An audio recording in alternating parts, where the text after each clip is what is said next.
Esta semana, en Vaticano, el Papa Francisco, en su discurso anual a los diplomáticos del mundo, habla en defensa de la vida desde la concepción hasta la muerte natural. Sabremos cómo los polacos defienden al aún no nacido por medio de una campaña publicitaria. Y descubriremos el papel de la música en la liturgia con Monseñor Enda Murphy, liturgista vaticano. Todo esto y más, ahora, en Vaticano.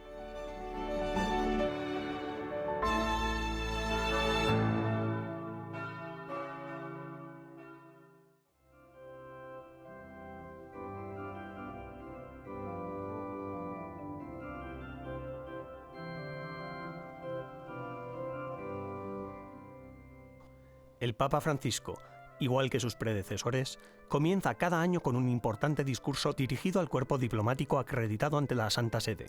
El 8 de febrero, hasta 183 embajadores escucharon su perspectiva sobre cómo abordar lo que él considera los problemas más acuciantes de nuestro tiempo, el cambio climático y las crisis económicas y políticas. Por lo tanto, es necesario que todos los líderes políticos y religiosos dejen a un lado sus intereses personales y se comprometan a trabajar por la justicia y a aplicar verdaderas reformas por el bien de sus conciudadanos, actuando con transparencia y asumiendo la responsabilidad de sus actos. El Papa Francisco también instó a proteger la vida humana en todas sus fases. La pandemia nos obligó a afrontar dos dimensiones inevitables de la existencia humana, la enfermedad y la muerte. Al hacerlo, nos recordó el valor de la vida, de cada una de las vidas humanas y su dignidad, en todo momento de su peregrinaje terrenal, desde la concepción en el vientre materno hasta su fin natural. Alibek Bakaev, embajador de Kazajistán ante la Santa Sede, fue uno de los asistentes al discurso del Papa. Como embajador recién acreditado, era la primera vez que escuchaba en persona el llamado discurso sobre el estado del mundo. Una gran parte del discurso del Papa se centró en lo referente a las crisis políticas, especialmente en los conflictos que tenemos hoy en nuestro planeta. El Papa ofreció su visión acerca de cómo se podrían resolver esos conflictos de forma diplomática y pacífica y qué papel desempeñaría la religión en ello.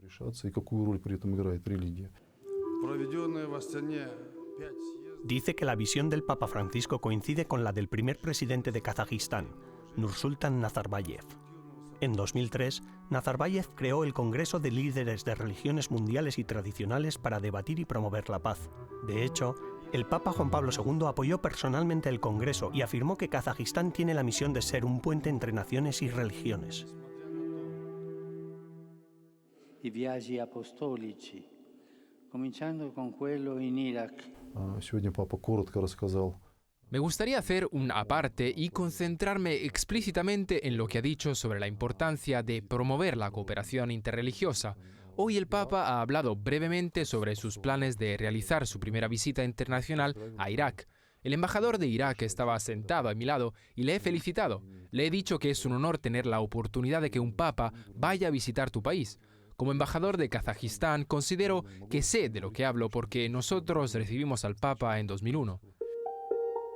Este año se cumplen tanto los 20 años de la visita de San Juan Pablo II a Kazajistán en 2001 como los 30 años desde que el país se convirtiera en un estado independiente. El embajador comentó que esperaba que el Papa Francisco también encontrara tiempo para visitar Kazajistán pronto. Serán nuestros dirigentes quienes oficialmente hagan entrega de la invitación al Papa. Es una tradición. El presidente del Senado del Parlamento de Kazajistán vendrá en visita oficial y, en nombre del presidente, entregará la invitación al Papa para que participe en el Congreso. El 7º Congreso de Líderes de Religiones Mundiales y Tradicionales se celebrará en 2022. A principios de este año, el gobierno kazajo introdujo reformas tanto en el ámbito político como en el social. Se ha simplificado el registro de los partidos políticos de la oposición y las ONG y organizaciones benéficas reciben ahora más apoyo gubernamental. En concreto, se trata de que este tipo de organizaciones benéficas o de voluntariado puedan recibir instalaciones que se encuentran en propiedades estatales de manera sencilla. El instrumento de financiación se ha ampliado y simplificado. Hablamos tanto de dinero estatal como de dinero de la comunidad empresarial. Se ofrecen posibilidades nuevas, únicas, que abren un camino y ofrecen la oportunidad para que estas organizaciones caritativas y de voluntariado desarrollen su actividad en Kazajistán. El embajador espera que estas medidas ayuden a la misión caritativa de la Iglesia Católica y que la cooperación con el Vaticano contribuya a integrar mejor a los católicos en esta sociedad multicultural y multirreligiosa que tan rápidamente se está desarrollando en Kazajistán. Con motivo del aniversario de la visita del Papa Juan Pablo II, el gobierno de Kazajistán, junto con la Iglesia Católica y la Embajada de Polonia, inauguró una exposición sobre el Papa Juan Pablo II llamada El Papa del Diálogo. La ceremonia de la inauguración de la exposición tuvo lugar en la misma sala en la que el presidente de Kazajistán, Nazarbayev, recibió al Papa Juan Pablo II hace 2 décadas. La exposición está distribuida según diversas temáticas que muestran la labor del Papa Juan Pablo II en el ámbito de la paz y del diálogo.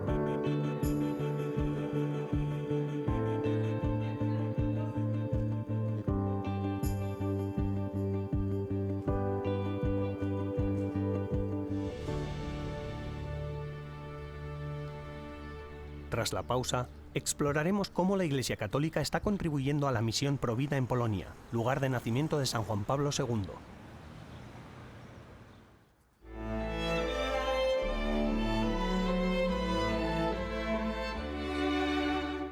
En breves instantes regresamos con más en Vaticano.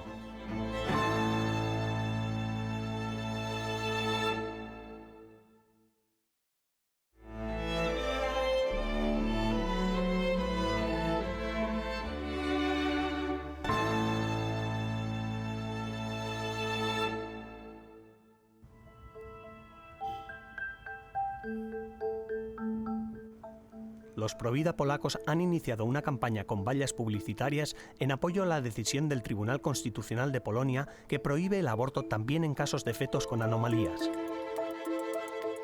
La decisión entró en vigor el pasado 27 de enero. La periodista y activista provida polaca, Magdalena Korzewska-Kaliszuk, afirma que la campaña pretende recordar a la gente lo preciosa que es la vida humana. En Polonia se puede observar el enorme impacto de esta impresionante campaña, una campaña que cuenta con más de 5.000 carteles repartidos por toda Polonia. Los carteles muestran un bebé en un corazón, una imagen muy sencilla que sin duda salva vidas.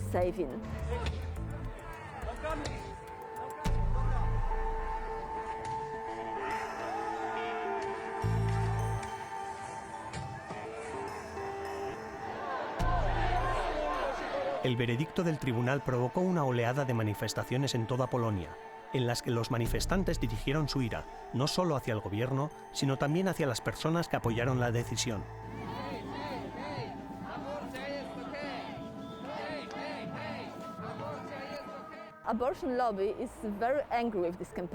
El lobby del aborto está muy enojado con esta campaña. Esto es una de las pruebas de que esta campaña ha sido muy eficaz. Nos hace pensar en la vida humana y en los bebés antes de nacer.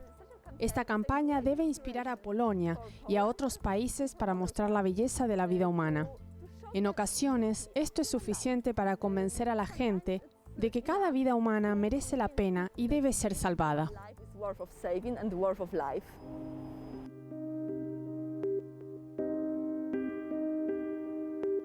El presidente de la sección de familia de la Conferencia Episcopal Polaca, Monseñor Wiesław Śmigel, afirma que los católicos tienen el deber moral de proteger la vida humana.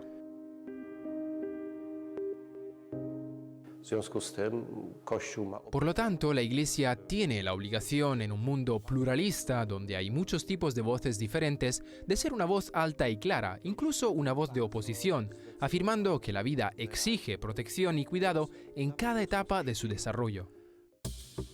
Monseñor Śmigel afirma que no bastan las palabras, sino que también son necesarias las acciones. Por eso, la Iglesia polaca gestiona actualmente un gran número de centros sociales y sanitarios que apoyan a las familias necesitadas. La nueva normativa no puede ser recurrida, y Lech Kowalewski, activista de Human Life International Polonia, nos explica los motivos de tal decisión. En primer lugar, que el derecho a la vida es el derecho más importante de todo ser humano. Y si hay un conflicto de derechos entre el derecho al bienestar o el derecho a una vida cómoda con, por ejemplo, los derechos reproductivos, estos son de menor importancia en comparación con el derecho a la vida. Esto es algo universal. El Papa Francisco apoyó los esfuerzos pro vida de Polonia al recibir a los peregrinos polacos que vinieron a celebrar el centenario del nacimiento de San Juan Pablo II el 28 de octubre.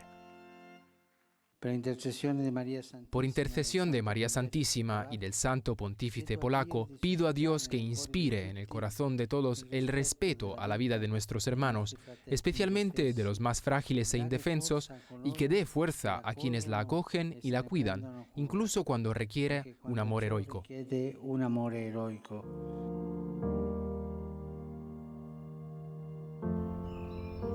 Los datos del Ministerio de Sanidad polaco muestran que en 2019 la probabilidad de que los niños nacieran con síndrome de Down supuso el 40% de todos los abortos del país. Para los activistas pro vida polacos, estos datos apuntan a la eugenesia, algo que consideran inadmisible. El tribunal también ha declarado que la carga de criar a un niño con una discapacidad grave e irreversible o con una enfermedad terminal no debe recaer solo sobre la familia del niño, sino que debe ser compartida por toda la sociedad.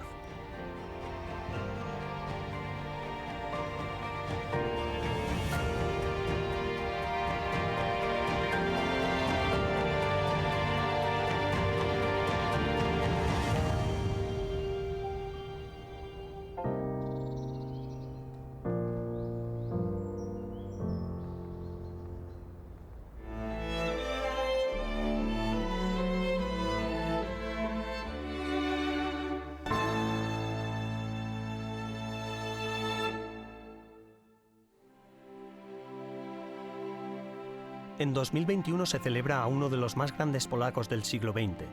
El país de Polonia dedica todo este año a la memoria del cardenal Stefan Wyszyński.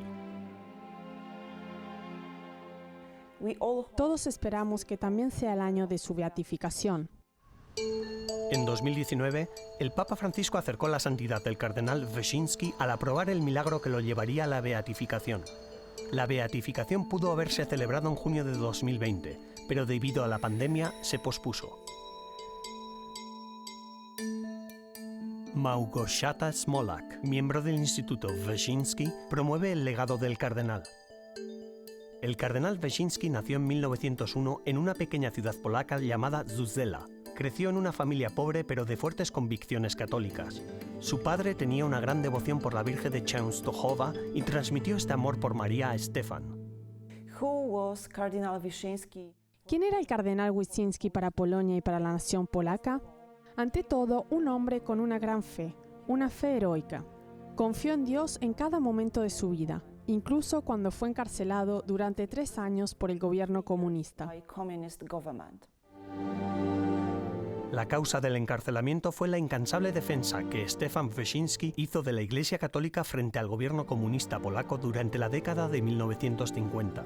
A pesar de padecer semejante injusticia, siempre siguió amando.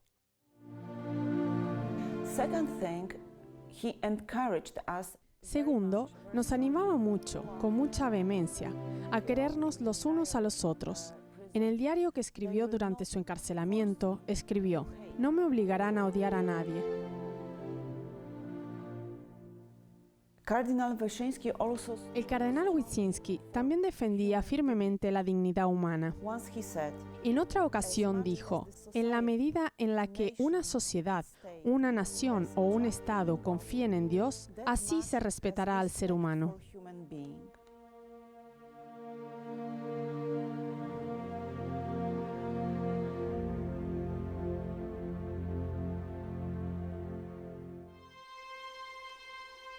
Se le llama el primado del milenio porque fue primado de Polonia durante 33 años, desde 1948 hasta su muerte en 1981, años en los que supervisó el programa de preparación para la celebración del milenio polaco en 1966.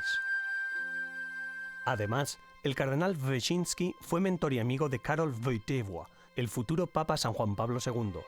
Ambos estaban comprometidos con la construcción del bienestar espiritual y político de su Polonia natal.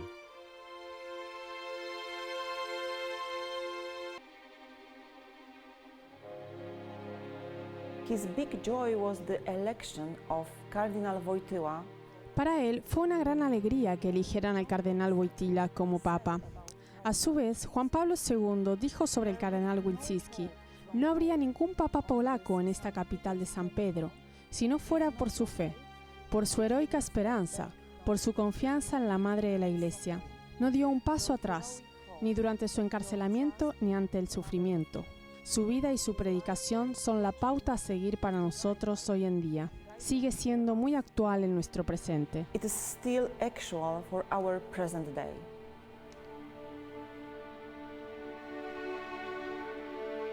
Wyszynski trabajó como capellán en el Ejército de Interior, que era el movimiento de resistencia clandestino, y ayudó a organizar la Unión Católica de Jóvenes Trabajadores y el grupo sindical Solidarność, que llevará al colapso al gobierno comunista. Esta misión de amor y servicio a su patria es la razón por la que Polonia dedica este año a Wyszynski.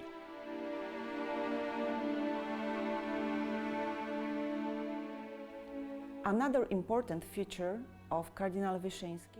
Otra característica importante del cardenal Wyszynski es su gran amor por Polonia. Una vez dijo: amo a mi patria más que a mi propio corazón. Confiaba mucho en la madre de ella, todas las causas de la Iglesia polaca, y buscó, que esta confianza también fuera la confianza de todo el mundo. For the whole world as well.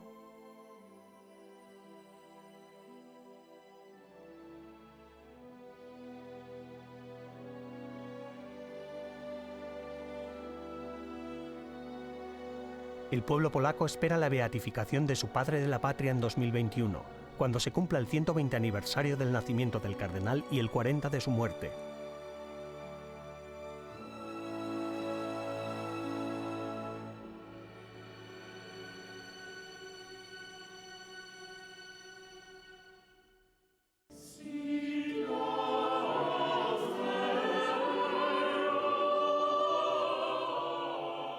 But also you have that.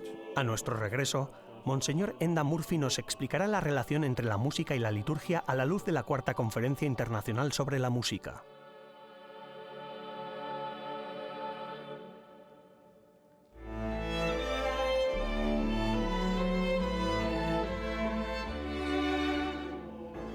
Tras una breve pausa, regresamos con más en Vaticano.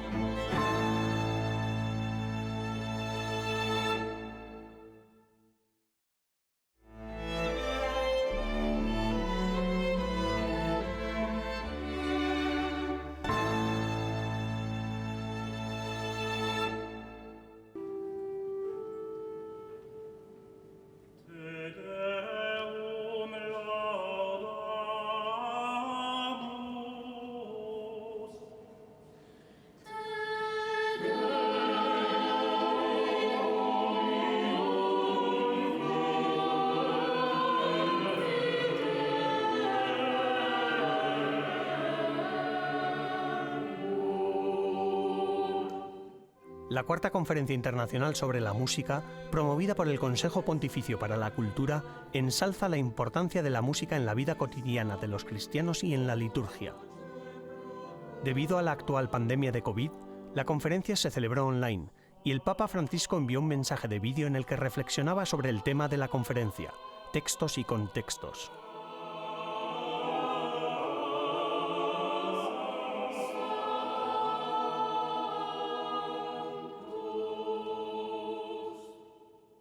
Nella liturgia siamo invitati all'ascolto della parola di Dio. En la liturgia se nos invita a escuchar la palabra de Dios. La palabra es nuestro texto, el texto principal. La comunidad es nuestro contexto. La palabra es la fuente de sentido, ilumina y guía el camino de la comunidad. Sabemos lo necesario que es contar la historia de la salvación en lenguas y lenguajes comprensibles. también la música puede ayudar a que los textos bíblicos hablen en contextos culturales nuevos y diferentes para que la palabra divina llegue eficazmente a las mentes y los corazones.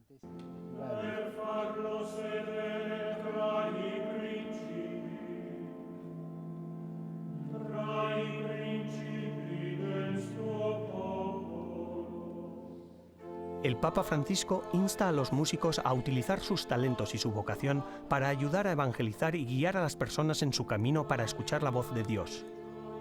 Monseñor Enda Murphy, de la Congregación para el Culto Divino y de la Disciplina de los Sacramentos, explica que la música es una parte esencial de la liturgia porque es una forma de alabar a Dios.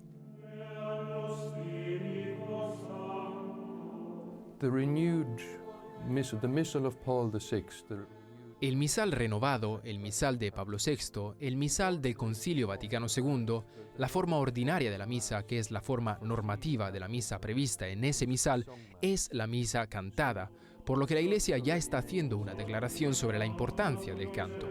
Pero también hay que considerar la responsabilidad de las conferencias locales. De ellas depende que haya himnos y música dignos de la liturgia. that are worthy of the liturgy.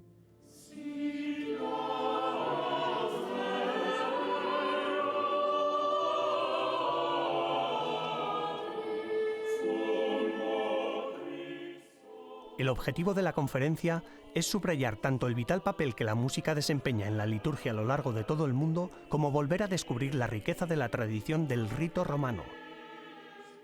St. Paul VI said in 1965, he said the church was made. El Papa Pablo VI en 1965 dijo que la Iglesia estaba haciendo un gran sacrificio al no utilizar la lengua latina en toda ocasión, pero dijo que estaba al servicio de una llamada universal aún mayor, la llamada a llegar a todas las personas para que pudieran entender y ser participantes activos en la liturgia.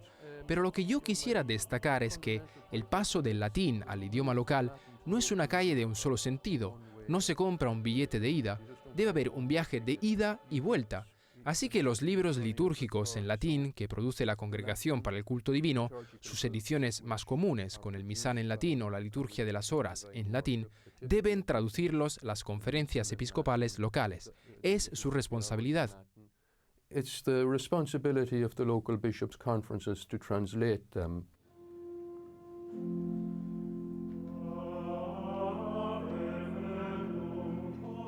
Monseñor Enda Murphy nos recuerda que la música forma nuestra creencia y que está destinada a dirigir nuestras mentes y corazones hacia Dios.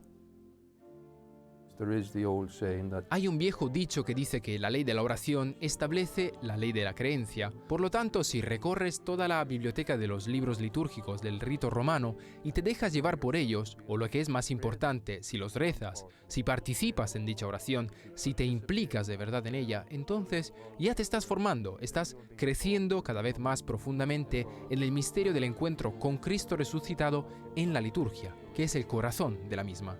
that is what is at the heart of it.